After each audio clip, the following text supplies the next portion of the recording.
Assalamualaikum warahmatullahi wabarakatuh. Perkenalkan, nama saya Nabila, NIM 171102-2015, Prodi D4 Akuntansi kelas 4A, jurusan Akuntansi Politeknik Negeri Padang. Pada kesempatan kali ini, saya akan memaparkan proposal penelitian saya yang berjudul Analisis Faktor-faktor yang mempengaruhi minat penggunaan Shopee PayLater, studi kasus pada masyarakat Kota Padang. Agenda penelitian dari proposal penelitian ini ada 3.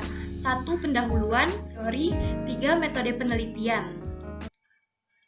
Hal yang melatar belakangi penelitian ini, 1. Kemajuan teknologi yang semakin pesat. Kemajuan teknologi yang pesat membuat teknologi di bidang keuangan mengalami perkembangan yang cukup signifikan. Fintech dipandang sebagai alternatif yang lebih disukai pada saat sekarang ini dibandingkan layanan yang ditawarkan oleh perbankan karena dianggap lebih efektif dan efisien. 2. Perkembangan dan persaingan e-commerce di Indonesia. Ipres mencatat terdapat 50 e-commerce yang ada di Indonesia. Data Ipres menunjukkan bahwa Shopee merupakan toko online yang paling banyak diakses dengan rata-rata pengunjung website bulanannya mencapai 96,53 juta jiwa. 3. PayLater menjadi layanan favorit peringkat ketiga pada tahun 2020.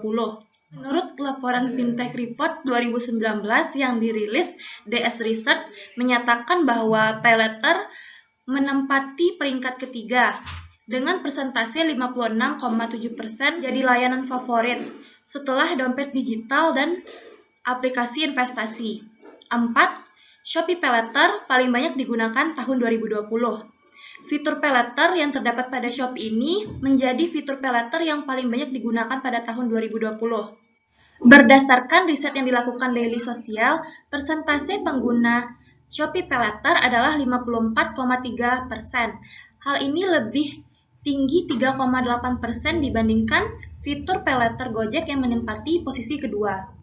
Nah, selain latar belakang tersebut, terdapat pula beberapa research gap dari penelitian terdahulu, di mana research gap tersebut adalah 1. Pengaruh persepsi manfaat terhadap minat konsumen. Di sini dapat kita lihat bahwa penelitian yang dilakukan oleh Andrean beserta 4 peneliti lainnya menunjukkan bahwa pengaruh persepsi manfaat terhadap minat konsumen itu mempunyai pengaruh signifikan positif, sedangkan 2 penelitian lainnya mempunyai hasil penelitian yang berbeda, yaitunya tidak signifikan. Pengaruh persepsi kemudahan terhadap minat konsumen. Dapat kita lihat di sini terdapat 5 peneliti yang mengungkapkan bahwa pengaruh persepsi kemudahan terhadap minat konsumen mempunyai hasil penelitian yang signifikan positif. Sedangkan 4 peneliti lainnya mengatakan bahwa pengaruh persepsi kemudahan terhadap minat konsumen itu tidak signifikan. 3. Pengaruh persepsi risiko terhadap minat konsumen. Penelitian yang dilakukan oleh Putu dan Gusti mengatakan bahwa pengaruh persepsi risiko terhadap minat konsumen memiliki hasil penelitian yang signifikan positif, sedangkan 2 peneliti lainnya mengatakan persepsi risiko tersebut tidak memiliki pengaruh yang signifikan. Yang keempat, pengaruh kepercayaan terhadap minat konsumen, di mana di sini terdapat 4 peneliti yang menyatakan bahwa pengaruh kepercayaan terhadap minat konsumen itu bernilai signifikan positif.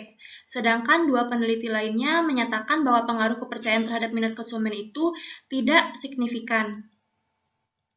Selanjutnya, rumusan masalah dari penelitian ini. Berdasarkan latar belakang yang telah dipaparkan sebelumnya beserta research gap tersebut, maka dapatlah 4 rumusan masalah dari penelitian ini. Yang pertama, apakah persepsi manfaat berpengaruh terhadap minat konsumen dalam menggunakan Shopee PayLater pada masyarakat Kota Padang? 2. Apakah persepsi kemudahan berpengaruh terhadap minat konsumen dalam menggunakan Shopee PayLater pada masyarakat Kota Padang? 3. Apakah persepsi risiko berpengaruh terhadap minat konsumen dalam menggunakan Shopee PayLater pada masyarakat Kota Padang?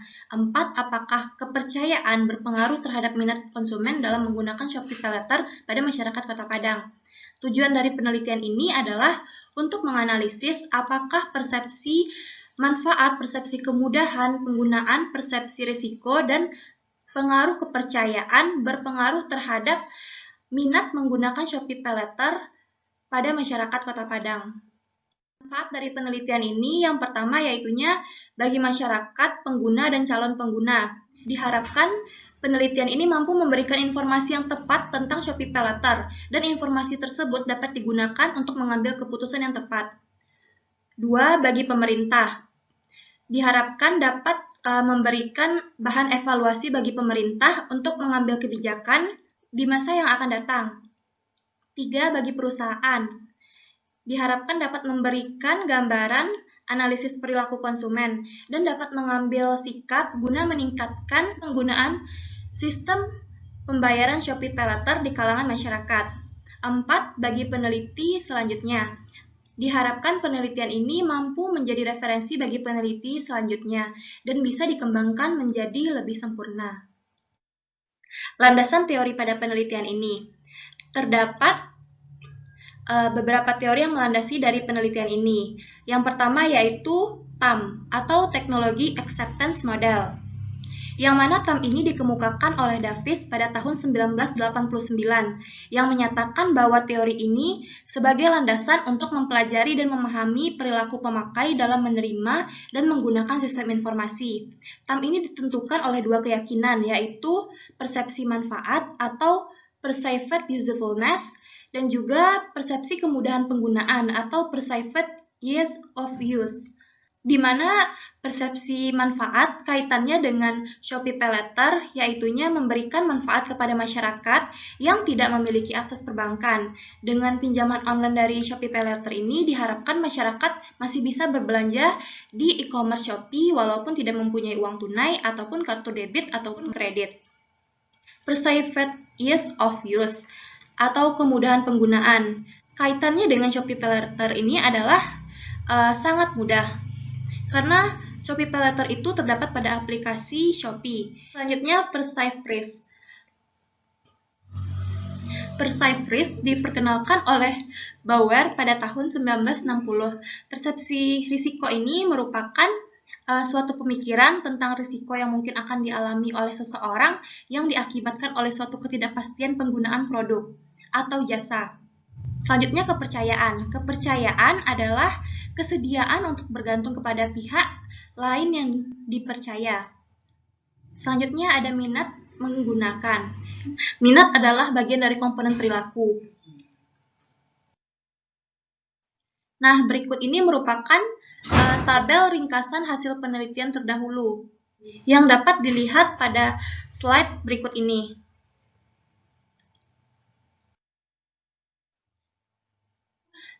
Ini merupakan gambaran dari kerangka pemikiran dari penelitian ini. Nah, selanjutnya metode penelitian. Yang pertama yaitu jenis penelitian. Jenis penelitian yang akan saya lakukan ini merupakan penelitian kuantitatif. Kedua, populasi dan sampel. Pada penelitian ini, pelaku adalah masyarakat Kota Padang yang sudah pernah melakukan transaksi di Shopee sebanyak 3 kali dan pernah berbelanja menggunakan Shopee PayLater minimal 1 kali. Teknik sampling. Teknik sampling yang digunakan pada penelitian ini yaitunya purposive sampling. Tujuannya yaitu agar memperoleh satuan sampling yang memiliki karakteristik yang dikehendaki. Teknik pengumpulan data. Pengumpulan data di sini menggunakan teknik kuesioner, yaitunya melalui media Google Form. Pengukuran variabel. Pengukuran variabel di sini menggunakan skala ordinal dengan 5 alternatif jawaban, yaitunya sangat setuju, setuju, cukup, tidak setuju, dan sangat tidak setuju. Variabel penelitian. Pada penelitian ini terdapat 2 variabel penelitian, yaitunya variabel dependen dan variabel independen. Di mana variabel dependen di sini adalah minat menggunakan Shopee PayLater. Sedangkan variabel independennya yaitu persepsi manfaat, persepsi kemudahan, persepsi risiko, dan pengaruh kepercayaan. Selanjutnya, metode analisis data. 1. Uji validitas dan reliabilitas instrumen. Uji validitas digunakan untuk mengukur sejauh mana item dalam kuesioner adalah valid maupun tidak valid.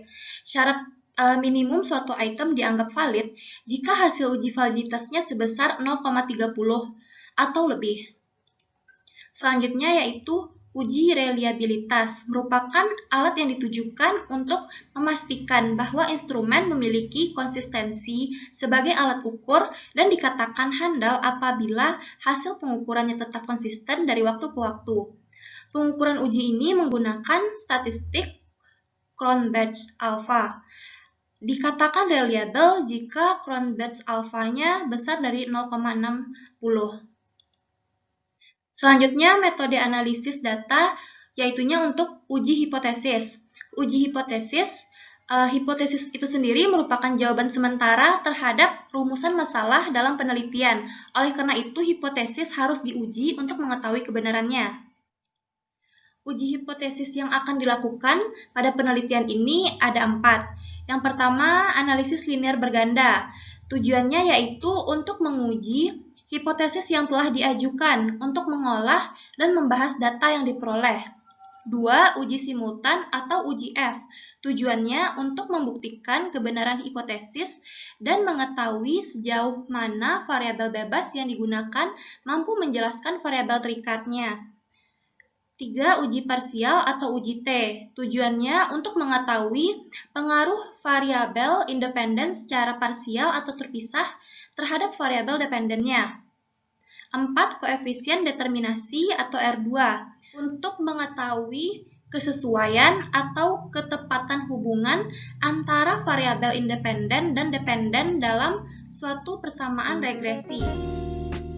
Sekian presentasi seminar proposal penelitian saya pada kali ini. Apabila terdapat kesalahan, mohon dimaafkan.